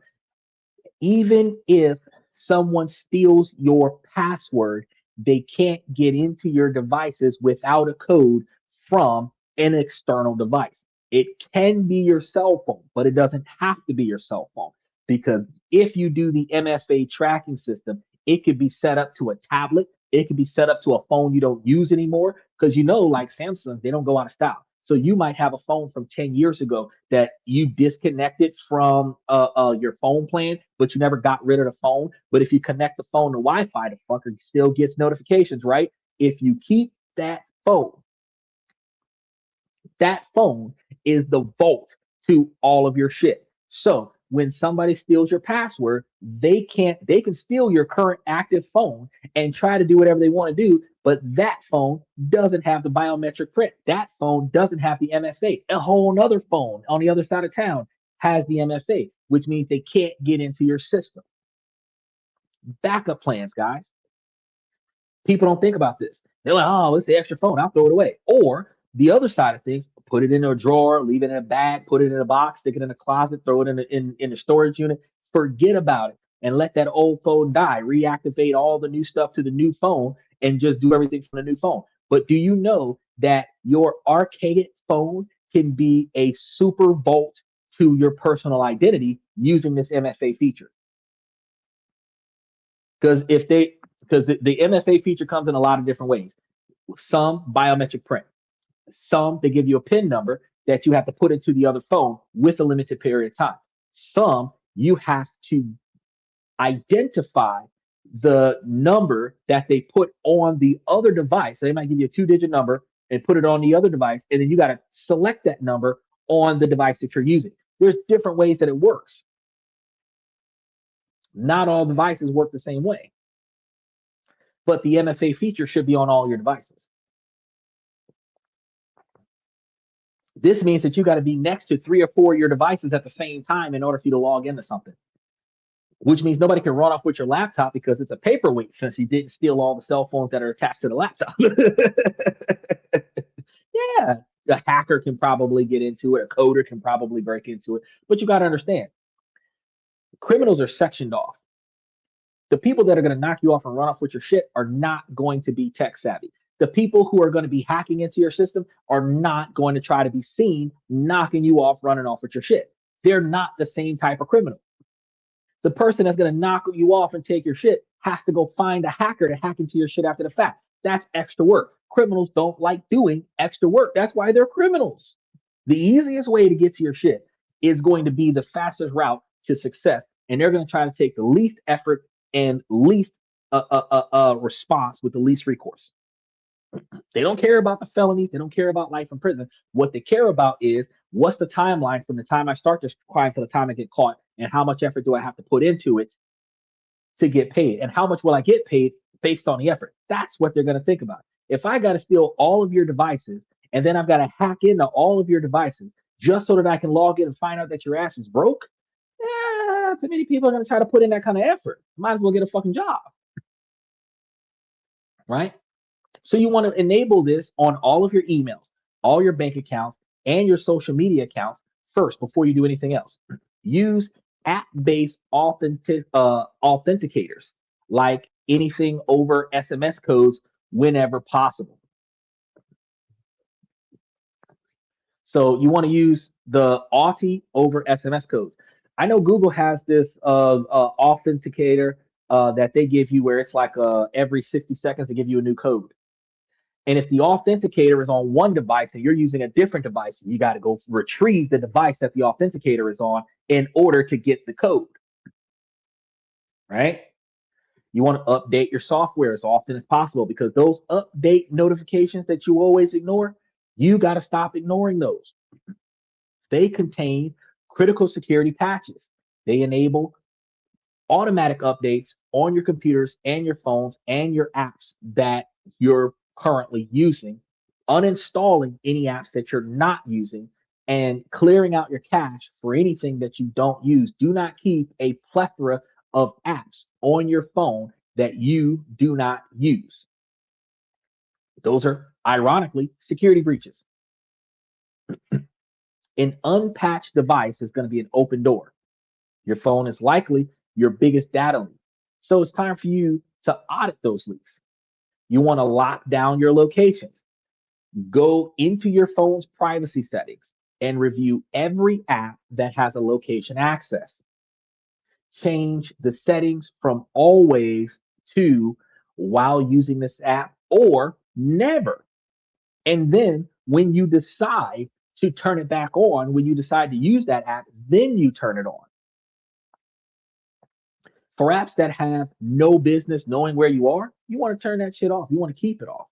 While you're there, you turn off your main location history for both Google and Apple so that they can't track you, right? They don't know where you are 24/7. You want to turn, for every email that you create, each one of those is going to have a Google map scenario. It's going to have a Google location scenario. It's going to have a GPS tracker scenario. You want to go into each one of those fuckers that's located on your phone and turn each one of those fuckers off.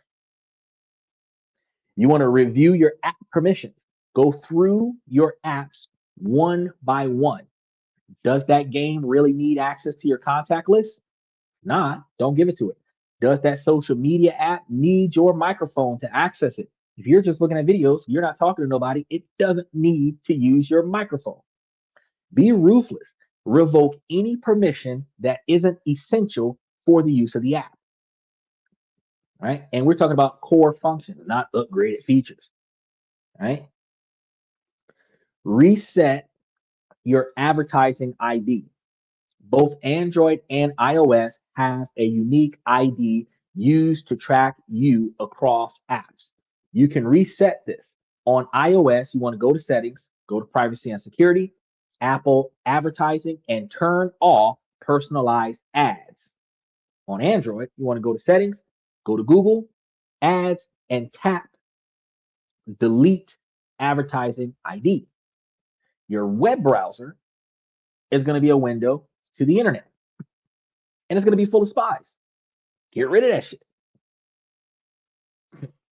Anybody in a relationship, if you get rid of that shit, if you're not only don't save your browser history, delete your advertising ID, they can't do anything with you, right? There's no information there, or very little information if they do get some information. Then you want to switch to a privacy browser. So when you consider switching to a privacy browser like Brave, which has built-in tracker blockers, and then you have Firefox, which isn't as good as Google, but it does have its perks. It has a robust privacy protection that you can enable. Install key extensions only. So if you stick with the mainstream browsers, you want to add extensions like an ad blocker, uBlock Origin, a tracker blocker, privacy badger, in one of the uh, most encrypted forces that helps with connections, HTTPS everywhere. If you HTTPS whatever you're trying to do, it takes you directly to whatever you're looking at. I know that a lot of times you might put it into the search bar, put some shit in there, and then it switches you to freaking Yahoo or Bing or Duck or something like that web browser. Yeah, but if you HTTP directly to where the fuck you want to go, it's gonna take you directly to where you want to go. You want to use burner emails. I've been telling y'all about burner emails all the time.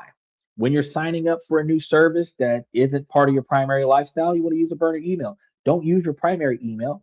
You're a gamer, you want to have an email dedicated to gaming. You're a shopper, you want to have an email dedicated to shopping. That is not your gaming email. You want to have an email directly set up for car maintenance, an email set up for you know banking or whatever the case may be, whatever you're doing, online banking. You want to have a specific email directly set up for your contact list on your cell phone, right? That's like 5 different emails. But you want to use a service like Simple Login or AnnoAddy that forwards your real inbox any information from those services. If you add that to it, everything else, the address is going to get sold or spam. You just delete it. So I'm going to say that again. Using services like Simple Login or AnnoAddy forwards your real inbox information that you need. So if that address gets sold or spammed, you just delete the information because that's a drop email. That's a burner email. That's not an email for a specific business. Now, your home network is going to be the digital front door to your life. So you want to add some locks to it. Create a guest network for smart devices. This is going to be powerful. Log into your home router settings. Go to the settings now and create a guest Wi-Fi network. You want to connect all your smart devices, your TV, speakers, everything to this guest network. Connect only your personal computers and phones to your main trusted network. This puts them on separate networks. Now, if you're smart, uh, if they plug if one of your smart plugs gets hacked, the attacker is going to be trapped on the guest network because your smart TV is on your guest thing, your smart radio is on your guest thing, your smart sound system is on your guest thing. The hacker gets caught on the guest line, not the primary line, right? And they're unable to access your laptop because anything on the same network can get hacked, right? So you want to put them on different networks. You want to disable unnecessary features. So you want to go into the settings of your smart devices, turn off any cloud services or data sharing features that aren't going to be essential. You can turn off data sharing features and cloud services that are essential when they're not in use. Mute the microphone on your smart TV and speaker when you're not using them. Use a VPN on public Wi Fi. At a coffee shop, airport, or hotel, you are on an untrusted network. So if you use a reputable virtual private network to encrypt your traffic and hide it from snoopers, you prevent them from getting what they aren't supposed to have. Now, the final and most crucial principle, simply give them less ammunition. Think before you share stuff. Before you post that photo or fill out that survey, ask yourself, who's going to get this data? How could it be used against me? You want to decline optional fields. If it's an option, I don't want it. When you're signing up for services, only fill out the required fields. Anything that's optional, don't fill that out. They don't need your primary phone number. They don't need your job title unless it's absolutely necessary. You want to delete old accounts that you're no longer using. And you want to think about all the old accounts, all the unused accounts that you have. Each and every one of them is a liability because you're no longer monitoring them. So you want to make a habit of finding those and deleting them at least once a year. Anything you haven't used in the last 6 months, you want to get rid of it. This isn't a one time fix. It's going to be an ongoing practice, but every step that you take weakens the weapon that's being aimed at you. One of the reasons why I'm hard to find on social media is because even though I have this live podcast, how many different ways do I access the internet off of multiple different devices with multiple different login styles? To the fact that I am not one entity, I am plenty, kind of hard for them to pin me down. While these steps are essential for self defense, we can't just play defense forever. The system itself is broken. The burden of privacy shouldn't be on you. It should be on the companies that profit from our data. This requires a fundamental shift in both technology and laws. So first we need real laws with real teeth. We need comprehensive privacy legislation built on the principle of data minimization, legally requiring companies to collect only what is absolutely necessary. And these laws must mandate privacy by design, forcing companies to build privacy into their products from the ground up with massive fines for violations. Second, we need technology shift towards privacy enhanced technologies. The good news is that they do exist. Things like federate learning allows AI models to be trained without your personal data ever leaving your devices. The problem isn't a lack of alternatives, it's a lack of business incentive because the current business model of the internet is surveillance. We have to demand products built on a different model, one where the user is the customer, not the product.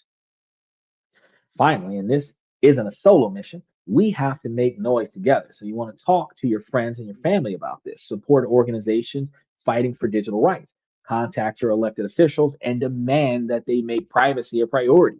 Companies respond to two things: legal pressure and consumer demand.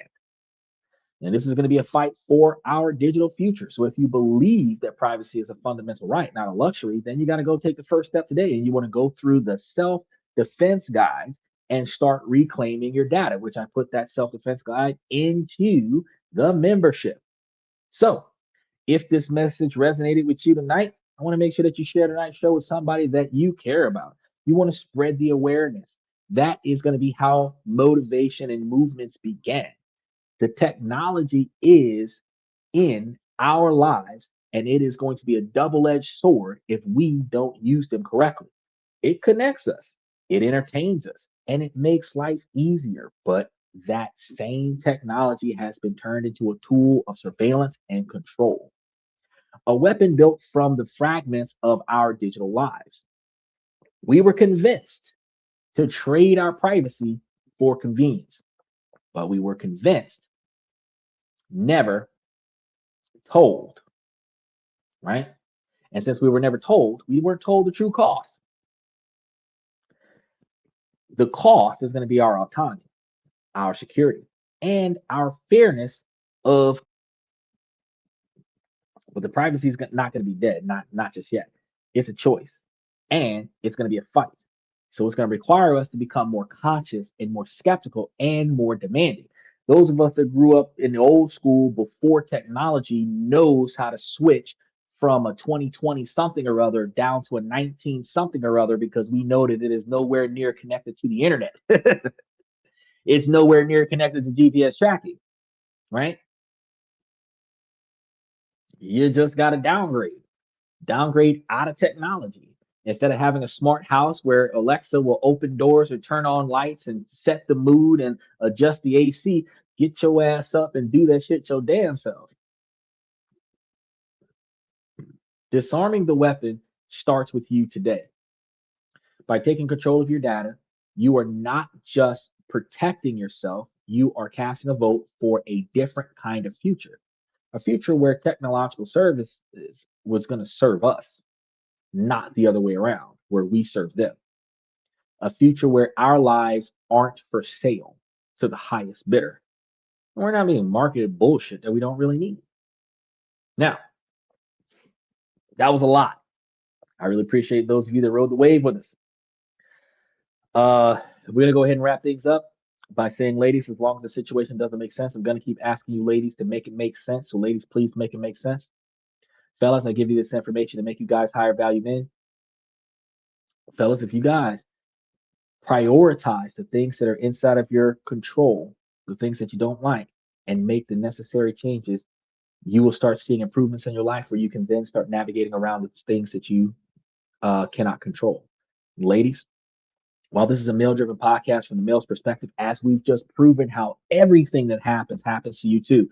You can improve yourselves and make yourselves higher value women just by taking this information and utilizing it to manifest your 20 and 30-year goals. By reverse engineering where you want to be versus where you are, you can find out what you need to do today and start putting forth the effort and dedication to get that done. Now, if you keep your eyes and ears open for the kind of partner that is going to have the same drives and ambition, goals and integrity, the motivation, the personality and characteristics that you need to be successful, the one that has the similar goals, because they don't have to be the exact same goals as you, but y'all can head in the same direction. Those are going to be the type of partners that are going to benefit you for the long run. Because if you guys have the same long-term goals of investing in your future and minimizing unnecessary spending today, you can see yourself making it to $1 million in less than 10 years, 10 to 20 years. You'll see yourself at least creeping over $500,000. But it requires you to change the way you do you. It requires you to rearrange how you accomplish what you perform. Because if one of y'all is wasteful and the other one is investing, you're going to find yourself covering the spread. You're going to find yourself short in your family's overall income status. You're going to find yourself covering the spread, which is going to frustrate the two of you, and you're not going to succeed the way you want to succeed. So in order for you to make it to where you need to be at, you need to stop paying attention to short-term gratification and pay attention to long-term success. Now, that is all I got for you guys for tonight. Now, we got a lot of stuff coming up. Tomorrow is going to be a different country that we talk about every Wednesday. And then we got a lot of things going on for the rest of the weekend. And as I said before, if you haven't set foot into some of the memberships, you will be setting into some of the memberships coming soon. And you will see a lot of stuff going into the memberships over the next few weeks, making up for all the information that we covered in April that I didn't get a chance to throw in there throughout April while we had a large rollout in April. Make sure that you guys double check the membership and see all of the stocks that were on the watch list. As you've seen that watch list, they've been going across the screen all night. You'll be able to see all the stocks that we value and be able to select which ones that you would prefer to benefit from. Now, that is all I have for you guys for tonight. I'm your host, Xander. Thank you for coming to this and that. where we talk about this, that, and everything in between. And I will see you guys.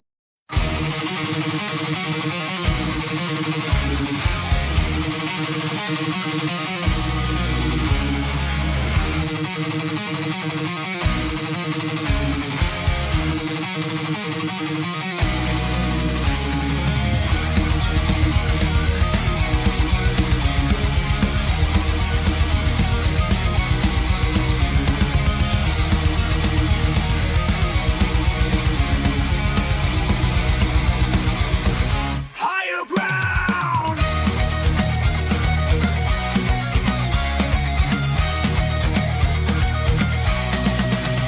Used to chase validation, now I validate myself. Building inner strength, putting doubt upon the shelf. No more unnecessary drama, no more wasted time. Climbing higher, constantly making my own climb.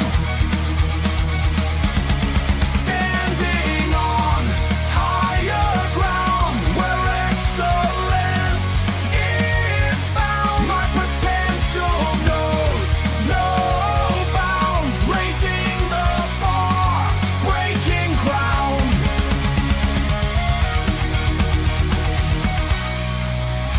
My network is my net worth. Choose your company wise. Surround yourself with eagles, not with sheep in disguise. Every interaction is a reflection of my brand. Quality over quantity, that's my personal command. I'm not landing on higher ground where excellence is found. My potential knows no bounds, raising the bar, breaking ground.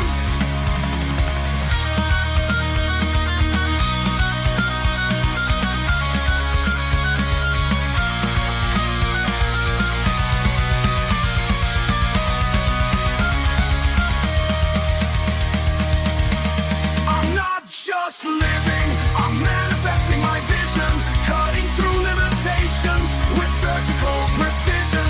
My expectations are my compass, my respect is my shield to mediocrity and chaos. I will never